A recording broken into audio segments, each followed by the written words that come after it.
How does a messianic wedding, where the bride and the groom get married under huppah, how does that have prophetic shadow pictures of Messiah at his return or during the 1,000-year reign? All right, that's a thoughtful question. So the messianic wedding, we think about the so-called Jewish wedding.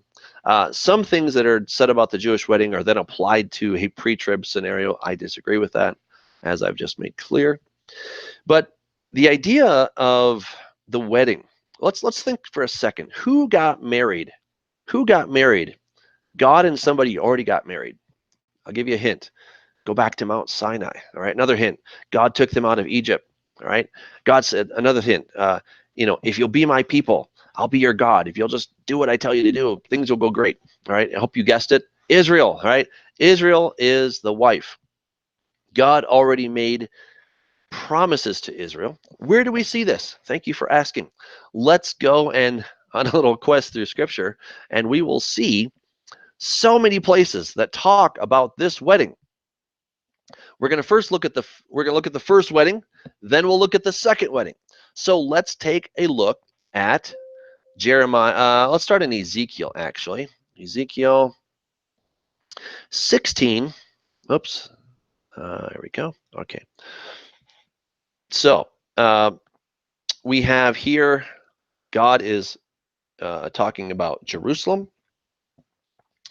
And he says, when I passed by, I saw you struggling in your blood. I said to you, live, yes. And then I made you thrive like a plant in the field, and you grew and matured and became very beautiful. Your breasts were formed, your hair grew, but you were naked and bare. When I passed by you again and looked upon you, indeed, your time was a time of love. So I spread my wing over you and covered your nakedness. Yes, I swore an oath to you and entered into a covenant with you, and you became mine. Isn't that beautiful? I just love that. You became mine. You became mine. So God enters into this beautiful relationship with Israel here in the terms of Jerusalem. And he says, all these amazing things that I did for you. Your fame went out among the nations because of your beauty, for it was perfect through my splendor, which I had bestowed on you, says the Lord. But you trusted in your own beauty, played the harlot because of your fame, and poured out your harlotry on everyone passing by who would have it. All right, so that's the first vision we have of this. Then we go to chapter 26. I believe it's, no, 26, 23. Here we go. All right. So, son of man, there are two women, the daughters of one mother. They committed harlotry in Egypt. They committed harlotry in their youth. Their breasts were embraced. Their embrace, their virgin bosom was their breast. Their names, Ohala, the elder, and Oholibah, her sister. They were mine. They bore sons and daughters. As for their names, Samaria, that's the northern kingdom of Israel, is Oholah. And Jerusalem, that's the southern kingdom of Judah, right? So we got the north and the south. Samaria is the capital of the northern kingdom, the 10 tribes, and Jerusalem is the southern kingdom's capital of basically 2 tribes, and the Levites are kind of scattered all over. And so Jerusalem is Oholibah. So Oholah played the harlot even though she was mine, and she lusted for her lovers, the neighboring Assyrians. All right, and it goes on and on about all the nasty things they did. They were committed immorality. And then Jerusalem does the same thing. And although her sister Oholibah saw this, she became more corrupt in her lust than she, and in her harlotry be more corrupt than her sister's harlotry. All right, so both the northern kingdom and the southern kingdom are guilty of gross harlotry. We also see this in Jeremiah chapter 3. God is now speaking to both Israel and Judah. So the northern kingdom of Israel, southern kingdom of Judah. It's really important you keep those distinctions. So God says, they say, if a man divorces his wife and she goes from him and becomes another man's, may he return to her again? Would not that land be greatly polluted? The answer is yes. That's in Deuteronomy 24. But you have played the harlot with many lovers, yet return to me, says the Lord. All right, so he's calling them back. And notice what he says concerning the northern kingdom of Israel. And I said, after she had done all these things, return to me. But she did not return, and her treacherous sister Judah saw it. All right, so he's talking about the northern kingdom, the southern kingdom. The northern kingdom, he says, come back to me, repent. It's the same word, shuvi alai. And she doesn't. Then I saw that for all the causes for which backsliding Israel, northern kingdom, had committed adultery, that's what a wife does, a wife who's married, I had put her away and given her a certificate of divorce. Yet her treacherous sister Judah, that's in the south, did not fear, but went and played the harlot also. Wow. So we see this, that both Israel and Judah, they were once a united kingdom, then they split in two, and then God divorces the northern kingdom. He divorces the northern kingdom. But one more passage I want to show so that you can see that indeed they are married. They were married. They got married at Mount Sinai. We see the promise of the new covenant. Behold, the days are coming, says the Lord, will make a new covenant with the house of Israel, house of Judah, not according to the covenant I made with their fathers in that day. This is important. All right. So what kind of covenant did he make with them in that day? Well, he says, I took them by the hand to lead them out of the land of Egypt. My covenant which they broke, though I was a husband to them, says the Lord. So what kind of covenant was it? It was a covenant between a husband and his wife. This is it. So now let's go to Hosea chapter 1. So he's speaking to the northern kingdom. I'm going to prove that to you in just a second. So God speaks to Hosea, go take a wife of harlotry and children of harlotry, for the land has committed great harlotry, departing from the Lord. So he went to Gomer, the daughter of Diblaim. She conceived and bore him a son. Then the Lord said to him, call his name Jezreel. All right, so this is kind of a play on words here of Jezreel. I will avenge the bloodshed of Jezreel on the house of Jehu and bring an end to the kingdom of the house of Israel.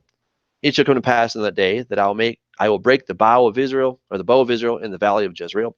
And she conceived again and bore a daughter. Then God said to him, name her Lo Ruhamah, for I will no longer have mercy on the house of Israel, but I will utterly take them away. Yet I will have mercy on the house of Judah. Okay, so God says concerning the northern kingdom, no more mercy. For the southern kingdom, yes, mercy. Why? Because God made a promise to David. David was faithful, and God made an everlasting promise that he could not break. And so he let there be a remnant in the southern kingdom. And then she conceives again. God says, call him Lo Ami, not my people. That's what that means. For you are not my people, and I will not be your God. Here's the divorce, right? This is happening. Yet, but here's the promise. God's like, we're getting divorced right now, but in the future, I've got good things in store. Yet the number of the children of Israel shall be as the sand of the sea, which cannot be measured or numbered.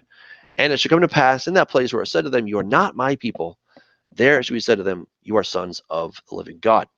And then in chapter 2, we have the very similar kind of language. Bring charges against your mother, for she is not my wife, nor am I her husband. All right. Now we have this incredible promise coming. It's in verse 19. You ready? This is great. I love it. I will betroth you to me forever. Yes, I'll betroth you to me in righteousness and justice and loving kindness and mercy.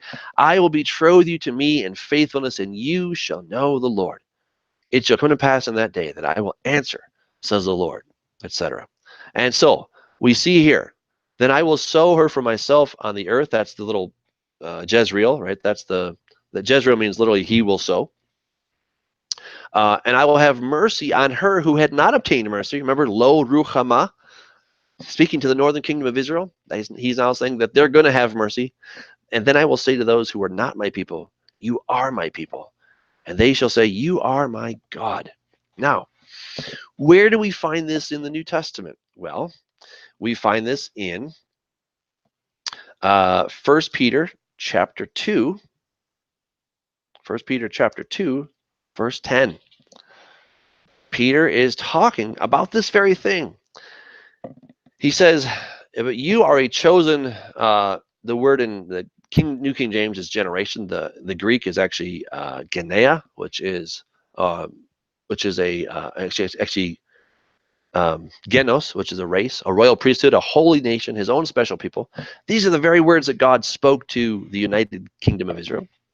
They may proclaim the praises of him who called you out of darkness into his marvelous light, who once were not a people, but now are now the people of God, who have not obtained mercy, but now have obtained mercy. He's saying that the house of Israel that he sent away is now back.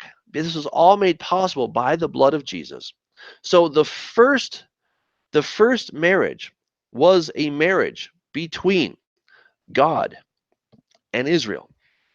The second marriage is going to be a marriage between God and the restored people of Israel.